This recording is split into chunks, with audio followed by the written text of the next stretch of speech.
Okay. Yay, it's great to see everybody here. Very, very excited to welcome everybody today to our Founding Composer Beta webinar for TrackTrove.ai composers. Warm welcome to everyone. Oh, some more folks are still joining up. I am Alan Lazar, film and TV composer. I also manage to catalogs luminary scores for BMG and Lazar Focus for APM. And I'm the proud CEO of TrackTrove.ai. I'm also joined by our coding genius, our CTO, Branislav Berc, who is based in Prague in the Czech Republic. He supervises our coding team there. How are you doing, Branjo? I'm good. Thank you, Alan. Awesome. And welcome to everybody here. We're so thrilled. We've had such an enthusiastic response from composers. So glad so many of you have also joined today. We're just very, very grateful for all the feedback we are receiving. We're grateful for all the questions that you posted beforehand, and just really great to have everyone here. I'm going to kick off by sharing our screen. Everybody should be seeing some slides there on your screen. And we are going to kick off with some early success stories that we are very, very excited about. 9 TrackTrove.ai founding composers already have deals in process. To my knowledge, I believe 5 of those already have had their contracts done. And this is all from 3 early label beta testers, which started with us last week, who've been trying out the platform. And frankly, we're just absolutely thrilled that they found material already that they were loving and reached out to those composers and are doing deals. Branyo, do you want to speak a little bit about that process? We weren't expecting this to happen so early. So, Yeah, exactly. So if I may add some little bit from the product or technical perspective, when we asked labels to start testing the platform, original intention was to mostly focus on improving overall user experience for them, to fine tune our algorithm, and to really understand their needs and to make some changes based on their feedbacks. But after few days of testing, we realized that because some of you already uploaded quality tracks to the platform and our matching is already working very well. So the labels were able to find really good results. And so we told them, if you want to find something great for your projects, let's reserve a track through the platform and start doing a deal with the composers. And uh, because of that, we were able to prepare a platform for onboarding more labels even earlier that we originally planned. very, very exciting. I've actually been using it for my own Lazar Focus label for APM, and I actually found a couple tracks. And I'm just more and more convinced, having used it myself as well, this is just going to become a basic part of the infrastructure of our industry and, truly simplify and make more efficient the pipeline between composers and production music labels. A lot of folks have been asking how many labels are involved. We have 40 labels signed up for our beta testing. We're going to open it up to labels in the new year, so should be a lot more briefs coming down the pike at that time. And we've really made a point of reaching out to all the best labels in our industry. Everyone associated with the PMA, Production and Music Association in the US, and a bunch of labels associated with the IPMG, the International Production Music Group in Europe, quality labels that are doing, great licensing all over the place. So moving on, some questions we've been getting a lot of. Which tracks should I upload? Can they be different styles, vocal or instrumental tracks? How many? And do they need to be an album? So the short answer is upload all of the sync ready, high quality tracks that you have that you would like to see placed with production music labels. And these can come from a number of sources. Tracks that you've written specifically for production music placement. So I know many of you like writing albums and then pitching them to labels. This is a great place to put them on TrackTrove. Often we have unused gems from other projects. I know that my very first label, La Lela Music, which I started back in 2010, I started it with 220 tracks that I'd accumulated over the years from projects I'd done as a film and TV composer, and it was cool material, but for whatever reason, it hadn't been used. Maybe I'd done a demo for a project, or I'd written music for a TV pilot, and I had good tracks, but for whatever reason, they were never used. This is all great material to put on TrackTrove, and it can hopefully find placements with labels. Material that you own or control from other projects. Say you've written a score for a podcast and you own that music and you would like to see it placed with production music labels. That's the type of material you can put here. Of course, as composers and songwriters, we love to write music just for the fun of it. And that's also great material for TrackTrove, high quality tracks you've written for your own pleasure, for your own fulfillment, and definitely tracks of all styles. I think the thing about production music is it is used everywhere today. It is ubiquitous. And production music labels are looking for all styles, all genres, like put it all up there. And it will most likely find a place.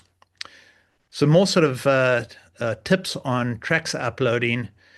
One of the things which has actually become apparent from the beta is that many of you like to write full albums. And when you upload to TrackTrove, the tracks don't need to form an album. But if they do, we are very happy to announce today that album functionality is coming very soon. You're going to be able to go into your dashboard and you're going to be able to assign tracks to a specific album. And then when labels search for your tracks and they find your material through AI matching, it will not only display an individual track, but an entire album, which can maybe be considered by labels. Instrumentals and songs are both great. A lot of production music used to be instrumental, but we've seen in the past 5 years, vocal tracks have become very important to production music catalogs. Vocal tracks have very high value in terms of sync for production music labels, so definitely very popular. We've had the question asked very often, what if my material's been released on DSPs, like say it's been on through DistroKid or CD Baby, something like that. Can I put it up onto TrackTrove? If you own and control the material and you're looking for exclusive placement with the label, production music label moving forward, totally fine if it's been on DSPs elsewhere, as long as you own and control it. We do have a 10-track minimum, as I think most of you know, but also the more high quality tracks you have up on TrackTrove, the better. The other interesting thing we're already picking up in the beta is that, and from discussions with labels, is they are going to use this as a composer A&R tool as well. They're not just looking for individual tracks. They are looking for composers that they can work with to create projects. And we're not quite sure how we're going to work this into the product, but we are likely to have some sort of composer search feature as well. So what that means is that if you have a lot of tracks on there that truly represent who you are as a composer, you're more likely to come up when labels are looking for a particular type of composer, perhaps for a bespoke project or something that they need as a production music label. And just the final thing I really want to reiterate is quality, quality, quality. Like every single label, and I've spoken to all the majors, what is very important to them is the quality of the music, the quality of the tracks you upload. Just really focus on that. It's more important than ever in production music. The days when library music was considered, low quality, a poor cousin of commercial music, those days are over. We match with the best in commercial music these days, and we're very proud of that. The other thing is I have been asked about production quality, what's going to really play on TrackTrove. And again, high production values. The one thing I will say is loudness definitely counts. When I'm delivering to film or TV projects, I tend to, really master for dynamic range. But when it comes to production music, I do tend to really focus on loudness. I make sure that tracks pop through when people are listening on a laptop and so on. Branyo, anything you want to add to these upload tips? Yeah, maybe I have just like one small technical note. We noticed just one problem during the upload process that was caused by some specific combination of Dropbox application and some operating system version. It was purely on a Mac systems. So few people were dragging files from directly from their Dropbox folder into the browser, and everything looked correct, but upload failed. So if you will have the similar problem, like the very simple fix is just to copy tracks from your Dropbox folder to your local folder, and then drag the tracks from this local folder.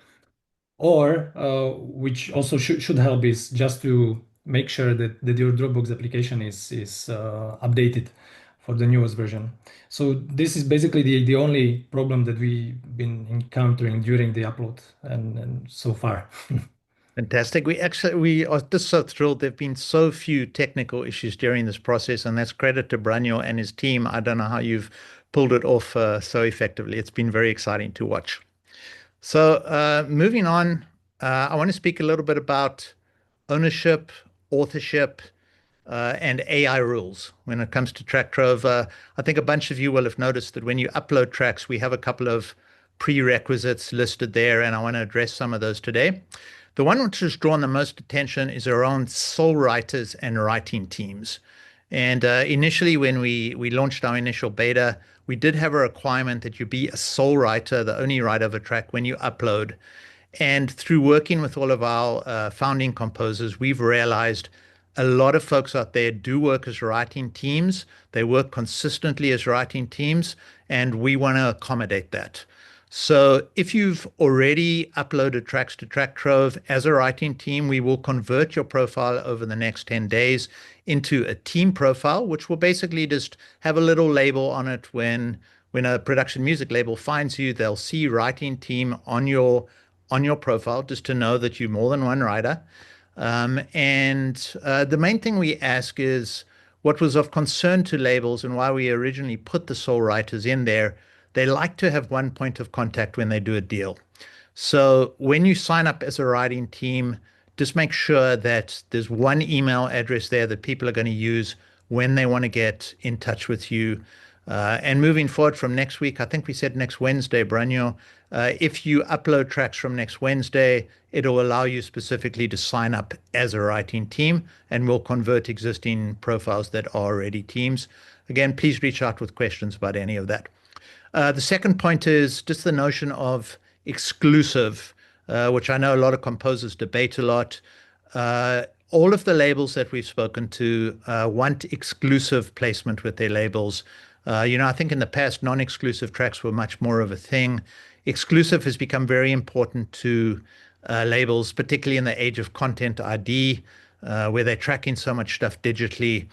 So if you upload tracks to TrackTrove, please make sure you are comfortable with them being exclusive placements with labels and not non-exclusive. Obviously, 100% original, owned and controlled by you. We only want human-made music. We feel very strongly about this. We use AI for good to discover more authentic human music. We are monitoring on the back end. We are running all sorts of tests to make sure we are not getting AI-generated material. We do not want to become a dumping ground for AI slop. We want all the great human-made music out there. So please, everyone, let's stick to that. And if we do discover AI-generated material on the platform, we will remove it. I do want to say, though, more and more composers out there are using AI tools. This is going to be part of our future. And use of AI tools by human composers, as long as a human composer is controlling the overall composition, we're okay with that because we do believe that is most likely going to be, part of the future. Next question is, how important are stems, cut downs, and alt mixes? We got that from quite a few folks. As you've noticed, when you upload, we ask the question, do you have stems for this track? And that is because every single label said to us, we want tracks that have stems. It's become absolutely vital to production music labels. So we don't require you upload them to our platform, but we want to be sure that if a label reaches out to you for a deal, you have those stems. Many labels would just not do deals now without them. Cut downs, 60, 30, 15 seconds, and alt mixes are actually not that important to all the labels we spoke to. Many have their own plans for how they get those done. I know that I actually have music editors for my labels that create all of the cut downs. The vital thing is stems. If you have cut downs and alt mixes, that's great, but not essential to have them. Okay. Other thing I wanted to talk about in some detail is actually track naming protocols. Now, many of you have been using the amazing AI naming feature that Branyo and his team developed. For those of you who are naming your own tracks, we want the platform to look very clean for labels. We want all the track names just to, not look like a dumping ground for, audio files. We want it to look good to production music labels. So we're asking, if you name your own tracks, please adhere to these guidelines. Your track names should sell the track. They should be clear and descriptive. If they're instrumentals, a descriptive title is always best. If it's a vocal track, use the name of the song or the hook. Little humor and fun in the titles is good, but not too much. And please don't use names. I think you can see that one down there at the bottom that I had as an example. We got one track which was named DG M20V1 and so on, which is going to look very messy if we have titles like that for labels. So, please clean them up if you do have that. And titles in title case. Avoid confusing punctuation or special characters in your names. Avoid very long names. Avoid, things like V2, main, full. Though we're assuming that every mix you put up on the platform is going to be a complete stereo mix. Avoid numbers in your titles like 01, 02, 03. When the AI matches your tracks to briefs, they're going to pull just one or two tracks that you have there. So the numbers are not really helpful in this context. And please avoid putting your composer name into your titles. One thing which is very appealing to us and to labels is that this is truly a blind audition. We are going to have, we're going to have labels judging purely on the basis of the music and nothing else. And if they unlock your composer profile, that's the point at which they'll want to know your name, and so on. Also, just other things to avoid in titles: BPM, keys, file extensions. Please no metadata or keyword tags in your titles. It's not going to actually help in terms of the search that connects to the AI. The AI, as Branislav going to describe in a minute, analyzes the audio file. It doesn't use information that's in the file name, and avoid abbreviations. Branislav, anything else you wanted to mention there about things to avoid in titles? Yeah, maybe I can just mention that we are really trying to simplify naming as much as possible. So if you already have names for your tracks, after upload, our system will extract the name from the file name or from the metadata if they are provided. And we are also trying to get rid of some things that Alan mentioned that we are trying to avoid in a titles. Or also you have the option to use AI naming, and we will talk about it later. Okay, great. So we do have a first deadline for track uploads of December 20th, 2025. Many of you have already uploaded a lot of tracks. I mean, I think that's the reason why we're getting such great results from the AI for labels already. But if you have not already uploaded, I know some of you were waiting for the webinar today to get more information as well. Please upload by December 20th. And the reason is, this will really allow us to prep for the label beta in the new year, have our system in great shape.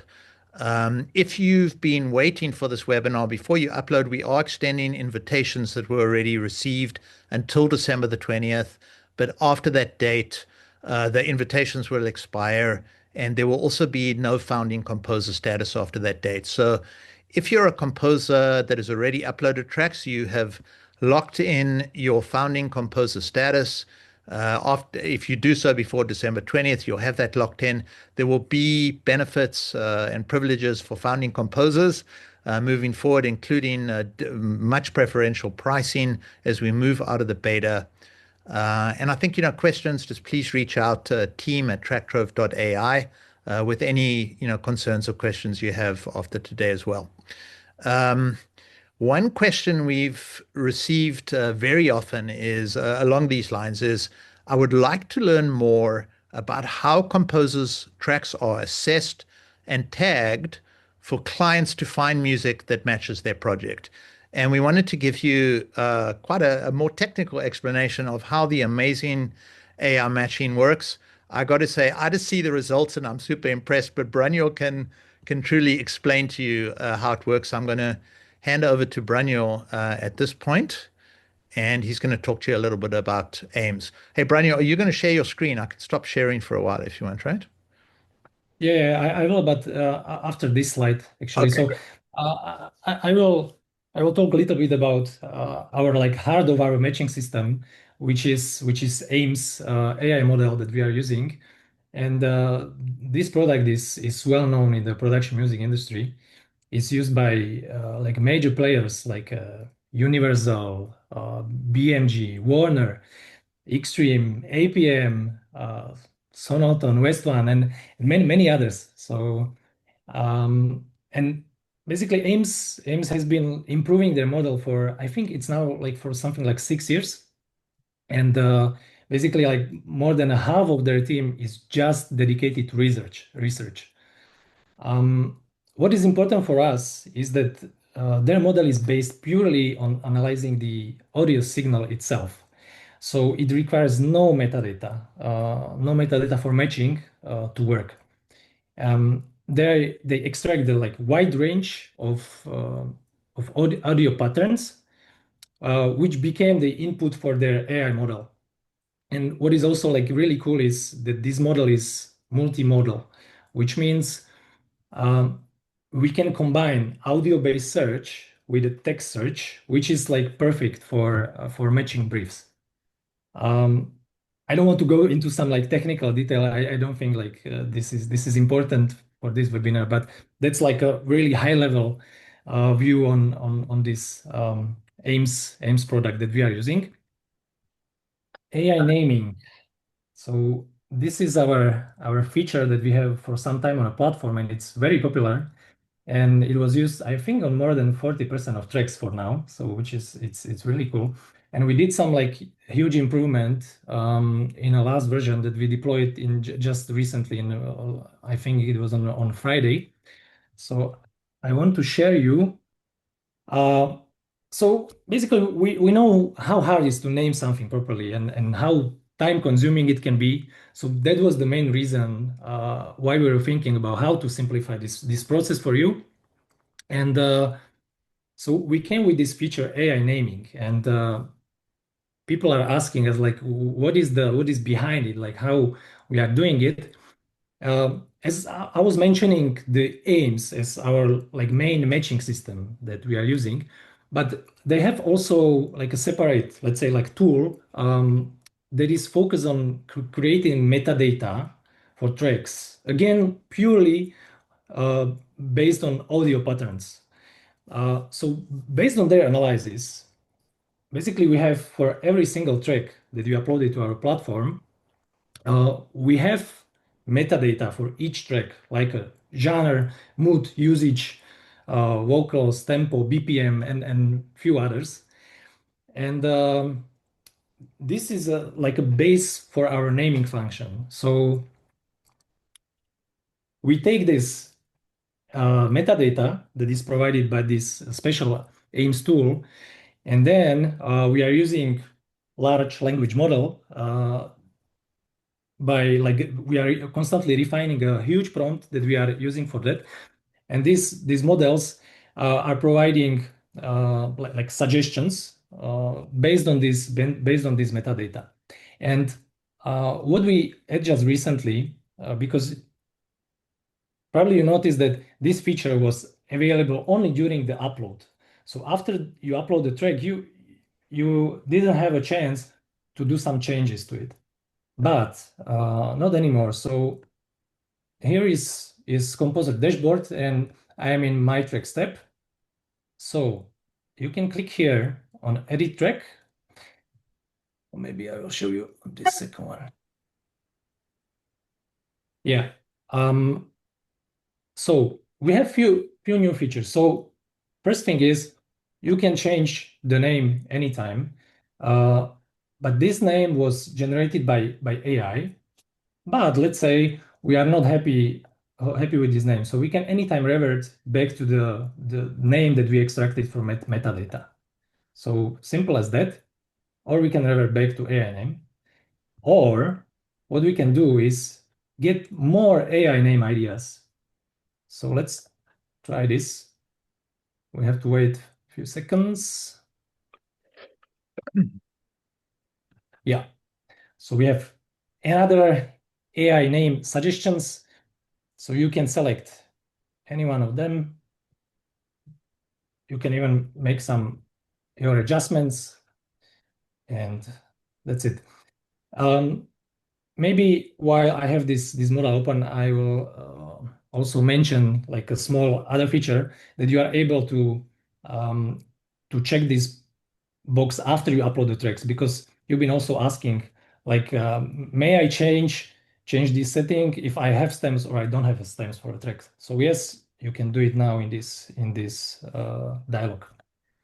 Okay, so um, this is AI naming, and I Another want to make very exciting new feature that we're about to announce is and exactly is, as I mentioned, like we are using this metadata that we get from this special aims tool to have like text for each track, and uh, we've been thinking like this can be uh, really cool if we will provide this data for you, because it's the similar with the naming. Like it's super hard uh, to and time consuming to create metadata for your tracks and to do it properly and in some consistent quality. So now you can basically show you can see the metadata that we have for your tracks here. So this is a new section. You can click on this, and this is the most important part of metadata that we generated using the AIMS models. So we have genres, moods, instruments, usages here. Um, just small note, if you will find maybe that you are not happy with some metadata and you are afraid that maybe because of that the matching is not working or something, don't worry about that. This is purely for your usage. You can use this metadata if you want, if you need to put it somewhere into some system, if you need to create metadata for your tracks, but we are not using this metadata for matching. Metadata are really just for the other purposes, just for you. And Um, it's also for use, I think, like if a label takes your track and they want metadata from you, as some labels may, you're welcome to use this metadata if you want. It's just an additional feature we're now providing for TrackTrove users. yeah, exactly. And yeah, I will mention just this small thing. So you can also show metadata for all of your tracks. So while you are browsing, you will see it everywhere. You don't have to click on every single track. Fantastic. Ranyo, I think we should move on a little as still got a bit to present, and I know folks have lots of questions too, so I want to try and get to all of them. Sure, I'm stop sharing now, Alan. Just a couple things to note on profiles. Many of you have done these already, but just to bear in mind, focus on your key credits in the profile. You know, the thing is labels have already heard your music and like your music when they unlock your profile. So this is just the second stage where they want to know more about you. They want to, see you're a credible professional composer. So focus then on your credits with studios, networks, streamers, brands, placements you've had with other production music labels, discographies if you've had major releases, whatever makes you unique and original in terms of genres, styles, instruments, that's very appealing to know for labels. They want something that's unique that they don't have. And keep the personal musical history details a little limited. I know, like my mom and my grandma, when I was 5 years old, used to fight over who sent me to piano lessons. That's of interest to my family, but probably not very interesting to most other folks. When labels get in touch, that's obviously what we all want here. They will either reach out to you directly with your email, or you may get an email from TrackTrove, as many of you already have now, well, 9 of you, saying that your track has been reserved by a label. And when they reach out to you, the first thing they're probably going to mention, because labels have a lot going on, is what are the key deal points? And my advice is if it's a deal that makes sense for you guys, obviously move forward. There's often not too much room for negotiation with production music labels because we do blanket deals and we want consistency of deals with our composers often. If the deal doesn't make sense to you, politely move on fairly quickly. Like try and respond timeously to labels. They definitely like that when you respond in good time. And if you do a deal, that's great. If you don't, that's great. But please update the details on your composer dashboard so that we can keep track. And if you've done a deal, we will remove the track permanently from our database. If, however, you haven't done a deal with that particular label, we'll put the track back in for AI matching. And again, please let us know if you encounter issues during this process, so that we can discontinue to improve. Big question we got. Will there be regular updates on the data or at least summaries of what libraries are searching for so that composers can see which genres or tracks are in demand so we know what to upload? We have a better chance of matching. And this is the thing, obviously, when a label posts a particular brief, it's anonymous and private, only the AI sees it. However, we are able to extract a lot of data from all of those briefs. We are able to see what genres are in demand, what styles. We are able to see on the back end which types of tracks are getting a lot of plays and so on. So this type of data we are going to provide to composers. Probably, and Branislav and me are going to figure out exactly when to start providing this. It'll be like a monthly newsletter. And it'll be something saying, yeah, these type of genres are in demand on TrackTrove. To check it out. Or we're going to provide you as much information as we can, so you know what type of material to really go for. These are the top 10 genres we currently have on TrackTrove. This is in terms of what composers have already uploaded from the thousands of tracks we already have. Film score, drama, dramedy, all of that has a lot of material. Pop. World music, interestingly, already we have a lot of that. Rock, orchestral hybrids, atmospheres, children's music, trailer music, indie pop, corporate music, genres 11 to 20, ambient, chill out, hip hop. I'm surprised there's not more hip hop. And this is a very in-demand genre for sure with production music labels. Drones, jazz, electronica, folk pop, new age, EDM, lounge, and so on. But we're going to have a lot of data and we're going to try and share with you whatever we can, that is not private to specific production music labels. My top tip, though, and I give this tip often to composers, is focus on your strengths, embrace your uniqueness, your creativity, and avoid following every single trend. It's very difficult following trends, so just do what you're best at, and that often brings the best results. So quick to-do list before I get to chat questions and so on.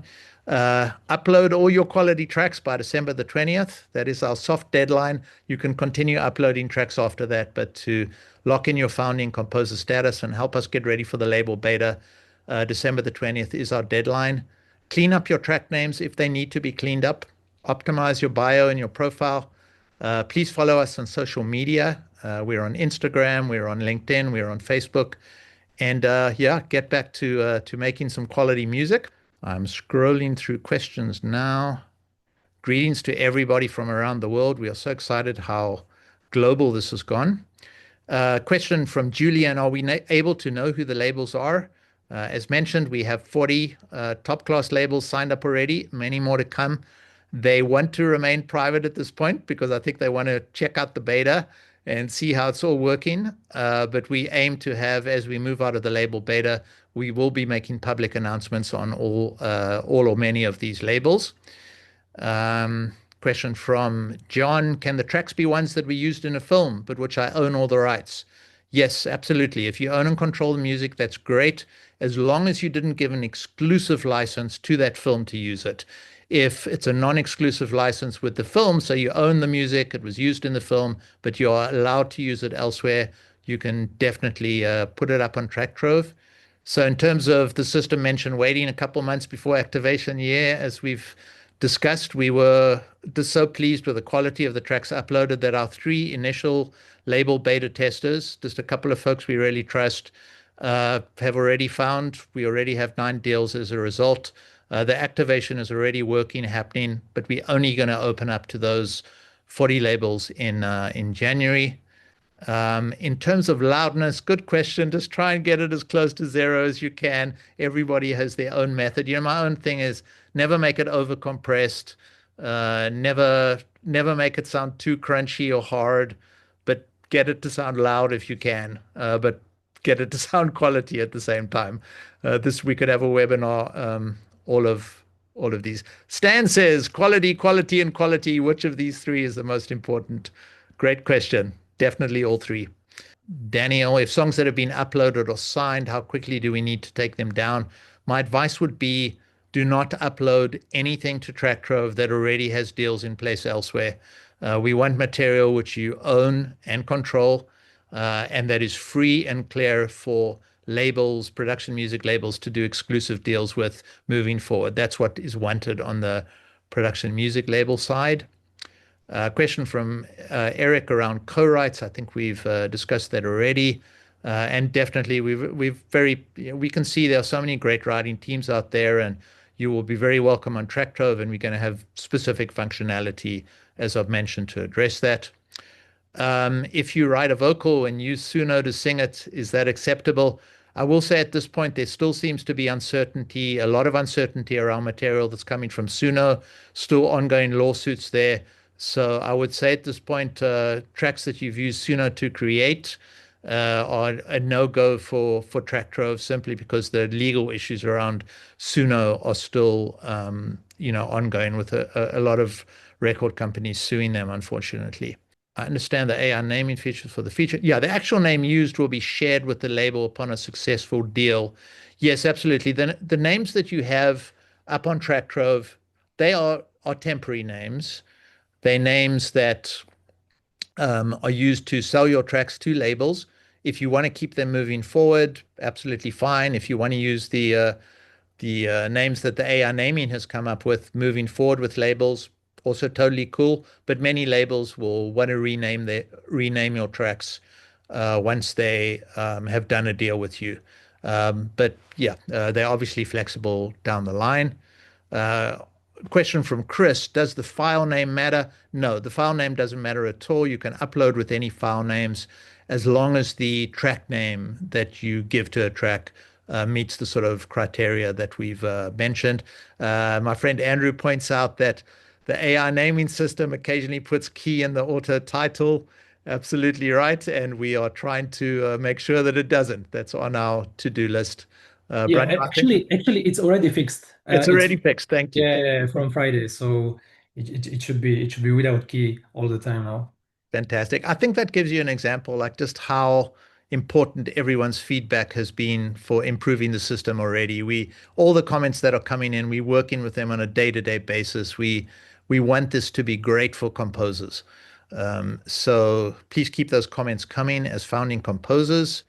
I think we've already spoken to Julian's question about showing particular trends and genres. We are definitely going to be giving tips to composers on an ongoing basis of what's trending on the platform.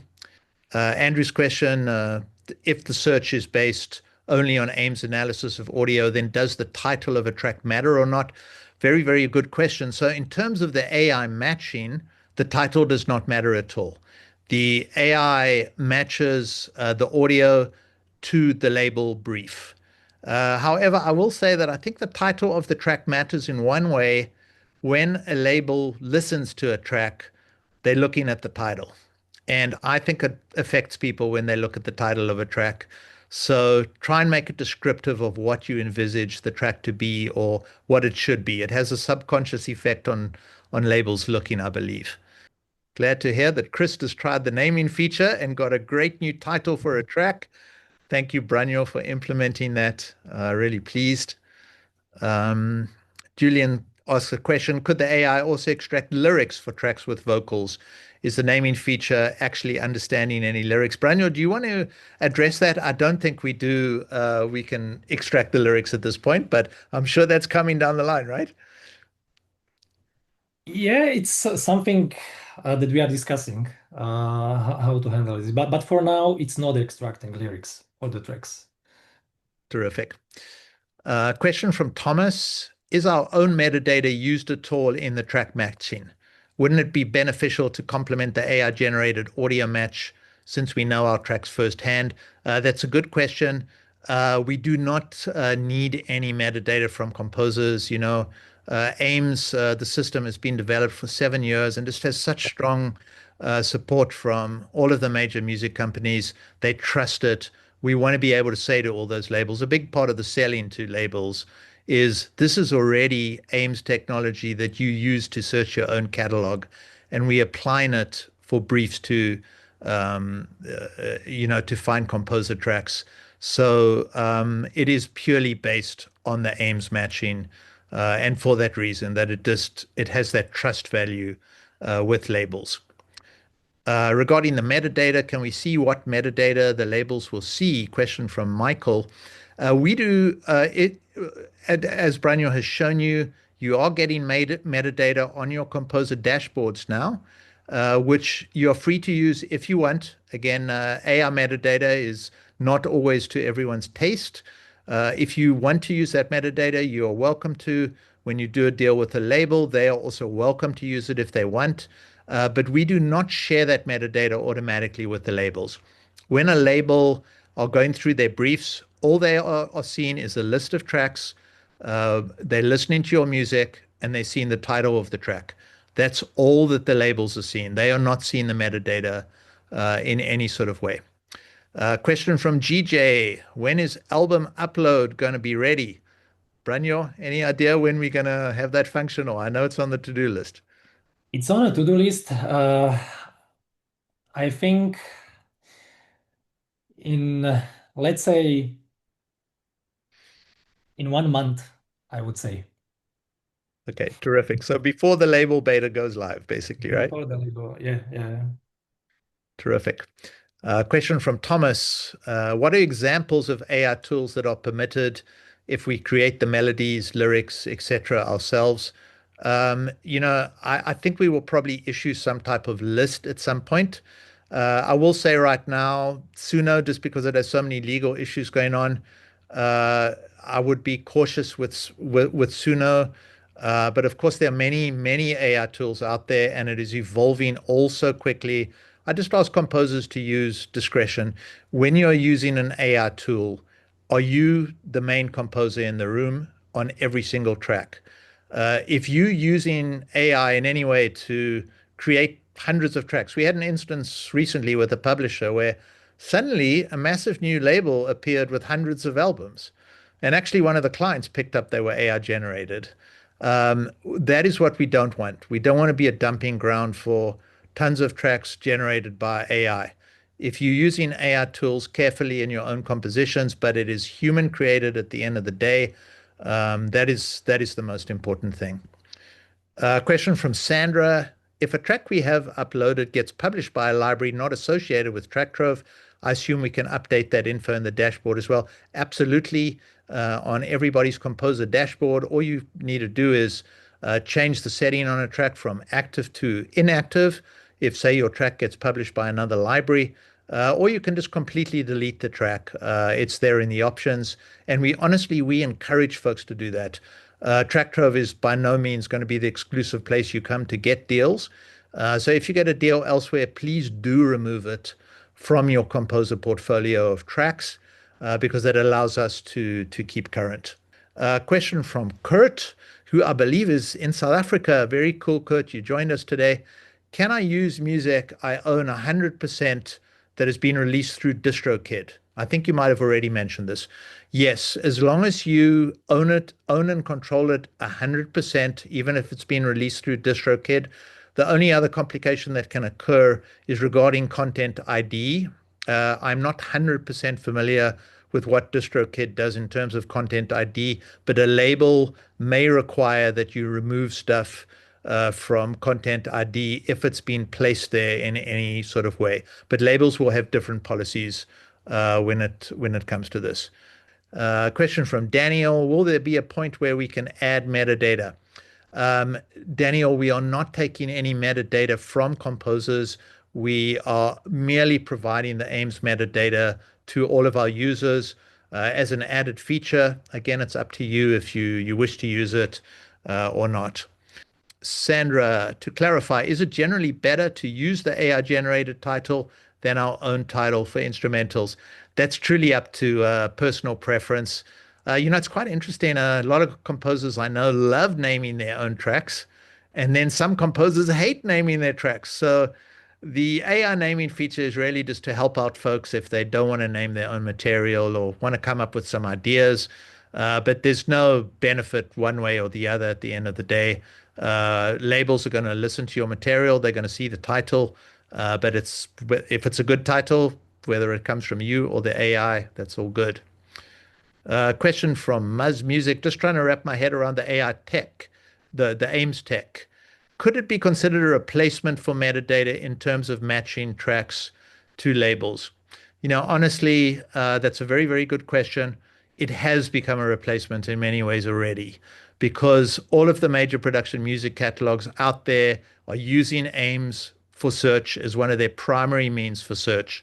So the days where search was based on text metadata are in many ways coming to an end because most of the catalogs now are searching, they're using AIMS, and it's based on audio files, which honestly has so much more depth to it. And it's why labels love it so much because it provides such accurate results to labels, much more accurate than were available just through, old school text metadata. Kurt has asked, will there be a messaging system built into TrackTrove to make the deals? That's a very good question. We've been toying with that idea of how much do we want to facilitate that for composers and labels. It may evolve over time. At this point, all we do is provide contact details to labels. A lot of labels are asking, though, that as part of their briefs, they can also have the option, so it will be optional, if they can put key deal points into a label brief so that if they love your track and they reserve it, you will get a list of what their deal points are once the reservation is made. And we're just figuring out exactly how that can work and if we can make it work. We may start including that in the new year as we move through the label beta. But the actual communications between you and the label will always just be between the two of you. Once we've provided that initial contact, we don't want to get involved in the deal making. We want that to be between composers and labels. Will there be an indication of when, this is from Marco, will there be an indication of when labels listen to a track and for how long? Very, very good question. We are keeping detailed data on everything. And we will be providing that on your label dashboards. Moving forward, as we open up to the broad range of labels in January, you'll be able to see some data on your dashboard. How many listens do you get? How many tracks have you matched? How many times have you been shortlisted by labels?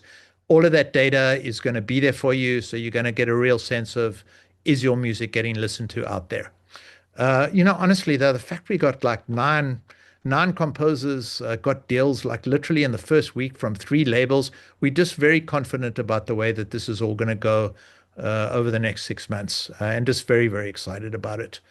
Again, just thank you so much to everyone for being part of this, for your feedback, and first and foremost, for your amazing music. I've browsed around in the back end, and after hearing labels tell me quality, quality, quality, I was a little nervous. I was like, are we going to get good quality stuff? And, the vast majority of what I'm seeing on the platform is really high quality. It's why labels are responding already.